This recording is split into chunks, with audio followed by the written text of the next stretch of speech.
Aku tidak akan menghukumnya wahai Rasulullah, dan aku sekarang sudah membebaskan dia dari perbudakan. Sekarang dia merdeka seperti halnya manusia biasanya.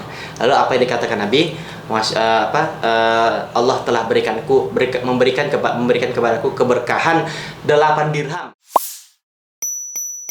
Assalamualaikum warahmatullahi wabarakatuh. Assalamualaikum teman-teman semua. Kembali lagi bersama Ustadz Ibad di segmen Kisah Nabi dan Para Sahabat. Di episode kali ini Ustadz tidak akan berbicara sendirian atau bercerita sendiri, melainkan Ustadz akan ditemani oleh teman-teman kalian di sini. Di sini ada, boleh kenalan dulu, namanya siapa? Nama saya Sultan Amir Sentokan Oman. Nah, oke, dipanggil Sultan. Sultan masih kuat puasanya sampai maghrib? Nggak sampai isya kan?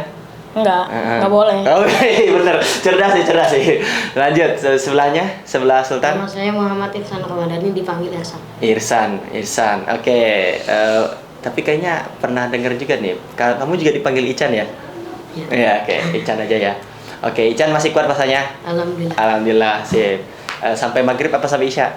Sampai maghrib. Kalau sampai isya? Enggak. Kalau sampai isya pingsan.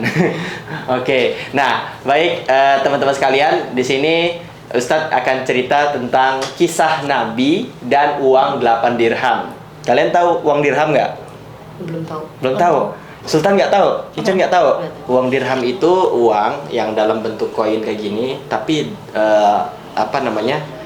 bentuknya itu dalam perak, ya, nilainya itu nilai perak. Bahannya dari bahan perak. Nah, sehingga kalau dulu itu kan ada dinar, ada dirham. Nah, dinar dirham itu dulu dipakai di zaman Nabi SAW. Sehingga untuk transaksi itu dulu tuh pakai dinar sama dirham. Nah, emas dan perak itu dulu. Nah, kalau Irsan sama Sultan tahu ceritanya gimana? Kisah Nabi dan 8 dirham. Belum tahu. Mau dengar ceritanya? Oke, sip. Jadi Irsan sama Sultan, bahwasanya Nabi itu dulu ketika di Madinah itu ingin membeli gamis. Kalian punya gamis gak di rumah? Punya. Beneran? Mau dipakai buat lebaran atau tiap Jumatan biasanya? Iya, tiap Jumatan. Tiap Jumatan. Kalau Sultan? Jumatan. Jumatan aja gitu pakainya. Oke. Nah, jadi Nabi itu dulu itu kan kalau di sana itu kan pakaiannya pakaian gamis ya. Nah, pakaian gamis, tapi pakaian Nabi itu udah usang atau lusuh. Tau nggak? Lusuh Ya, itu kayak warnanya pudar. Terus kalau dipakai itu udah gatel-gatel gitu. Nah, jadi kemudian Irsan sama Sultan, Nabi itu akhirnya mau nggak mau tuh beli gamis. Dan kebetulan Nabi itu punya uang 8 dirham itu. Nah, 8 dirham tuh berapa? Kalau sekarang itu kalau nggak salah sekitar 640.000 kalau dikonversikan sekarang. Nah, jadi Nabi tuh pengen beli gamis tuh seharga 8 dirham. Nah, kemudian Nabi pun pergi ke pasar. Di Madinah ada pasar ya. Dan jalanannya itu jalanan pasir, tau kan jalanannya? Nggak kayak aspal di depan itu. Nah, beda. Nah, jalanannya pasir. Kemudian akhirnya Nabi pun pergi ke pasar. Ternyata di tengah perjalanan Nabi bertemu dengan seorang budak. Tahu budak nggak? Tahu kan? Maksudnya budak itu hamba sahaya yang masih ada tanggungannya sama majikannya. Nah, hamba sahaya ini, budak ini ternyata nangis. Bisa nangis di tengah jalan ya. Kalau orang nangis di tengah jalan dibilang apa? Ranggilan. tapi Nabi ini perhatian orangnya. Nabi itu kan berakhlak mulia, bener gak ya? Bener gak? Benar. Nabi itu kan berakhlak mulia. Akhirnya Nabi itu langsung menyamperin tuh orang yang ada di situ. Budak yang ada di yang menangis itu. Budaknya ini seorang wanita tua. Ya, Sultan sama Insan. Kemudian beliau budak ini pun menangis. Akhirnya Nabi samperin. Terus Nabi bilang, kenapa engkau menangis kan? Akhirnya kata budak tersebut, dia mengatakan bahwasanya wahai Rasul, aku ini seorang budak, dan aku ini diamanahin oleh siapa? Oleh majikanku untuk membeli sebuah barang ataupun membeli bahan untuk masakan, tapi uang yang dibekalkan oleh majikanku sebesar 4 dirham itu hilang.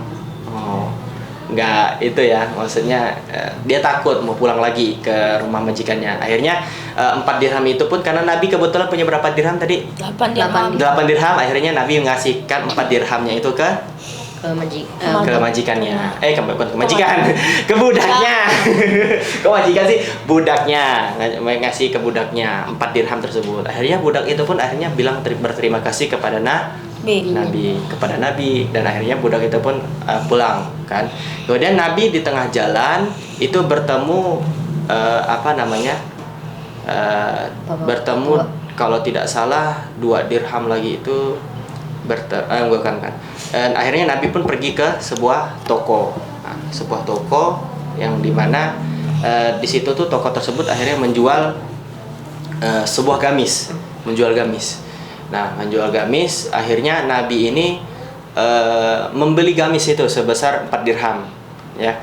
Dibeli tuh Nabi tuh gamis sebesar 4 dirham tersebut. Gamisnya udah bagus tuh, ya. Kalian pernah lihat gak gamis yang baru dibeli? Pernah? Bagus gak, Ican? Bagus. Mau beli gak buat lebaran nanti? Enggak. Engkau enggak sih? Kamu udah punya. Oh, udah punya. Tapi mau pas lagi lebaran mau pakai gamis apa pakai baju koko? Baju koko. Baju koko, nggak pakai gamis. Enggak. Kenapa kalau nggak pakai gamis? Kepanjangan ya? Iya, kebanyakan. Terus kalau apa namanya?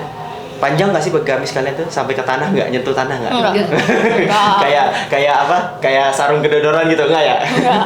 Nah, kemudian Irsan sama Sultan, akhirnya Nabi pun akhirnya membawa gamis yang seharga 4 dirham itu untuk dipakai Nabi, ya.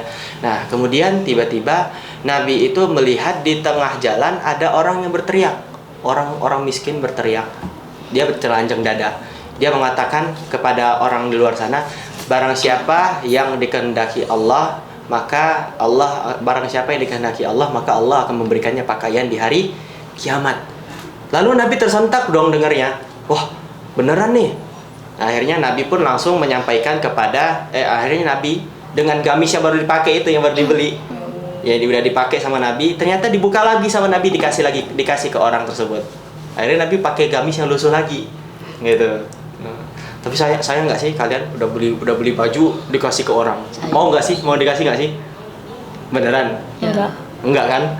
Kan punya saya gitu, ya nggak mungkin. Nah, akhirnya kata Nabi, akhirnya Nabi pun melanjutkan lagi perjalanannya. Ternyata Nabi pun kembali arah perjalanan kembali ke rumah dengan pakaian pakaian gamis yang masih lusuh juga itu.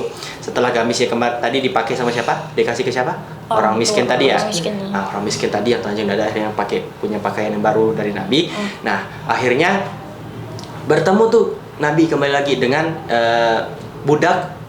wanita tua tersebut, ya. Seorang budak wanita tua yang ternyata nangis lagi. Ketemu Nabi nangis lagi gitu. Kenapa kau nangis? Kata Nabi.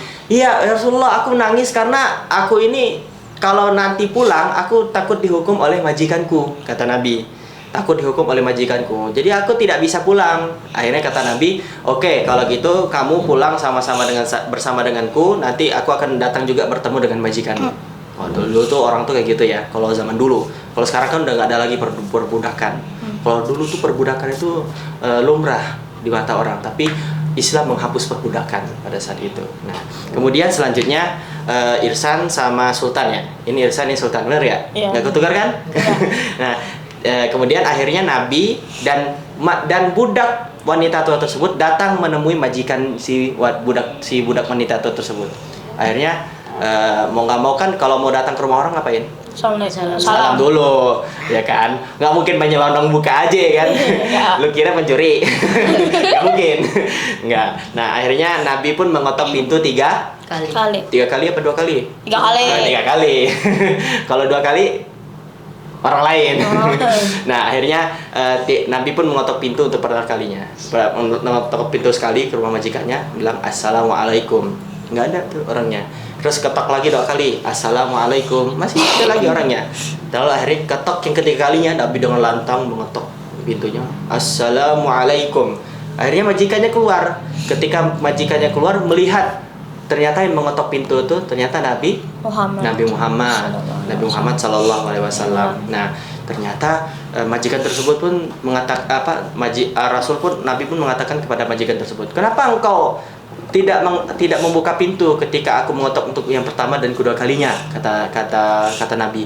Ternyata majikan itu jawabnya kayak gini nih, ya Rasulullah, aku itu membiarkan engkau untuk mengetok 3 kali karena aku tahu bahwasanya kalau aku mendapatkan salam darimu itu aku akan mendapatkan berkah yang begitu banyak. Masya Allah kan, bayangin mau diketok rumahnya sama Nabi gak? Mau. Tapi Nabi udah wafat. Nah, gimana tuh? Nanti dikiranya siapa yang datang? Ternyata bukan Nabi abal-abalan. Enggak ya, nggak mungkin. Nah, tapi kita usahakan dengan kita berdoa kepada Nabi dan bersalawat kepada Nabi itu sampai itu salawat kita. Tahu kan salawat tahu? Ucapan salawat, Allahumma sholli ala sayyidina Muhammad wa ala ali sayyidina Muhammad. Itu salawat. Nah, itu. Yang kita memberikan salawat dan salam kepada Nabi. Nah, siapa nih? Sultan ya? Sultan sama Ican. Selanjutnya akhirnya Nabi pun menanyakan lagi nih kepada majikannya. Ini kembali ke cerita lagi ya, menanyakan kepada majikannya. Wahai majikan, jikalau engkau setelah aku lepaskan budak ini, tidak lain ketika engkau lepaskan ini engkau ingin menghukumnya, maka jangan kau hukum dia, hukumlah aku. Nah, Nabi kan membela, benar gak? Ya. Nabi membela membela budak tersebut agar tidak dihukum oleh majikannya sendiri. Nah, akhirnya kata majikan tersebut, aku tidak akan menghukumnya wahai Rasulullah, dan aku sekarang sudah membebaskan dia dari perbudakan. Sekarang dia merdeka seperti halnya manusia biasanya. Lalu apa yang dikatakan Nabi? Allah telah memberikan kepadaku keberkahan 8 dirham. 4 dirhamnya aku bebaskan 4 dirhamnya aku ganti untuk uang si budak ini, 4 dirhamnya aku beli gamis. Ternyata aku kasih gamis itu ke orang yang tidak pernah memakai baju atau telanjang dada, dan akhirnya pada hari ini juga aku bisa membebaskan seorang budak. Nah, itulah mulianya akhlak Nabi Sallallahu Alaihi Wasallam. Nah, kalian gimana? Mau niruin nggak kayak tadi akhlak Nabi? Mau. Jadi beli gamis nggak usah dipakai, kasih ke orang lain, mau nggak? Enggak. Ican mau nanti, masa enggak mau? Ya udah deh, nggak apa-apa. Tapi nanti kalian beli baju kan buat Lebaran kan? Enggak. Kok enggak? Udah banyak bajunya? Udah banyak. Udah banyak. Oh, harusnya kalau udah banyak bajunya, udah yang pada sempit belum? Ada yang sempit gak? Harusnya dikasih tuh. Kalau bisa nanti ketika nanti kan di Sanggar Al-Quran ini ada kegiatan santunan yatim dan juga peduli tetangga. Kalau bisa tuh, kalau kalian punya baju ataupun punya celana yang tidak terpakai ataupun pakaian yang tidak terpakai, itu boleh tuh dikasih ke Sanggar, nanti Sanggar dikasihin ke orang yang membutuhkan. Mau nggak? Mikir lagi. Yaudah nanti aja. Nanti teman-teman kalau yang emang ingin mendukung program Sanggar Al-Quran, boleh langsung cek di website kita www.saku.org. Jangan lupa di komen, like dan subscribe. Bukan subrek ya. Subscribe, komen, like. Coba gini, komen, like, dan subscribe, bukan subrek ya. Oke. Ya, terima kasih Sultan sama siapa? Isan udah bisa datang ke sini. Jadi tadi kisah yang bisa kita ambil tadi apa? Terkait Nabi dan uang berapa dirham tadi? 8 dirham. Beneran 8 dirham. Nggak salah hitung kan? Enggak. Tadi Nabi ketemu siapa aja tuh? Budak, wanita, ya nggak? Ya. Terus ternyata Nabi jadi nggak beli gamisnya tadi? Enggak. Jadi cuman dipakai nggak? Enggak. Dikasih ke siapa? Orang miskin tadi yang telanjang dada gitu ya. Akhirnya dikasih ke gamisnya ke orang itu ya. Akhirnya Nabi pulang bawa gamis baru nggak? Enggak. Tapi Nabi akhirnya bisa memberikan sedekah kepada orang yang tidak dia kenal. Nah, itulah sedekah kepada orang yang tidak dia kenal, itu salah satu keistimewaan yang diberikan oleh salah satu keistimewaan Nabi dan akhlak Nabi. Dan itu harus kita contohin gitu. Nah, kalian mau nggak? Mau sedekahin barang kepada orang yang nggak dikenal? Ya. Bener ya? Mau. Bener. Sultan mau nih teman-teman. Kalau Isan? Mikir lagi. Ya udah deh, nggak apa-apa. Oke teman-teman sekalian, terima kasih sudah mau menonton di episode ke berapa? Ke-8. Episode ke-8 di hari ke-20 berapa? 24 ya? Di hari ke-24 ini mendekati waktu lebaran, jangan lupa untuk berzakat. di Sanggar Al-Quran Mardani 5 ya. Nanti kalau memang teman-teman sekalian ada yang ingin berkonsultasi tentang zakat dan yang lainnya, itu boleh langsung teman-teman datang ke Sanggar Al-Quran Mardani 5. Insya Allah akan ada relawan dan juga para orang-orang di Sanggar Al-Quran, juga pegawai-pegawai di sana yang akan membantu untuk bisa menyalurkan zakat ke orang yang tepat. Nah, teman-teman jangan lupa berzakat di Sanggar Al-Quran Mardani 5. Ya, mungkin itu aja. Sultan sama Ican udah datang ke sini. Jadi gimana nih? Kita mau podcast lagi nggak nanti? Hah? Insya Allah. Jauh. Bener ya? Oke. Kalau mau podcast lagi, kita cek dulu ya, ada undangannya nggak ya, Kru? Nanti kalau ada kita langsung undang kalian berdua lagi nih. Tapi kalian suka nggak sih ikut podcast kayak gini? Lumayan. Lumayan. Apa kalian cuma mau dengar cerita Ustadz aja? Nggak apa-apa ya. Nah, karena sebenarnya itu ini cerita atau kisah ya. Jadi sebenarnya udah berapa episode ini udah. Kalian sebelumnya udah pernah nonton nggak sih di YouTube? Belum. Beneran? Iya, harusnya nonton episode sebelum-sebelumnya biar kalian tahu banyak episode yang sudah ditayangkan ya. Teman-teman kalian juga udah pada hadir juga di sini. Duduknya sama kayak lihat kayak gini. Ya, nanti kalian mungkin mau foto mau duduk kayak gini lagi nggak? Nggak, atau udah capek? Oke, nggak apa-apa sih. Ya. Oke, terima kasih Sultan sama Ican udah mau datang ke sini. Baik teman-teman sekalian, kita tutup sama-sama pertemuan podcast kayak gini ya dengan melafazkan hamdalah alhamdulillahirabbil alamin dan doa kafaratul majlis subhanakallahumma wa bihamdika asyhadu an la ilaha illa anta astaghfiruka wa atubu ilaik. Oke, saya Ustadz Ibad, ini Sultan. ini. Saya Irsan. Oke, sampai ketemu di podcast selanjutnya. Wassalamualaikum warahmatullahi wabarakatuh. Bye. Iya.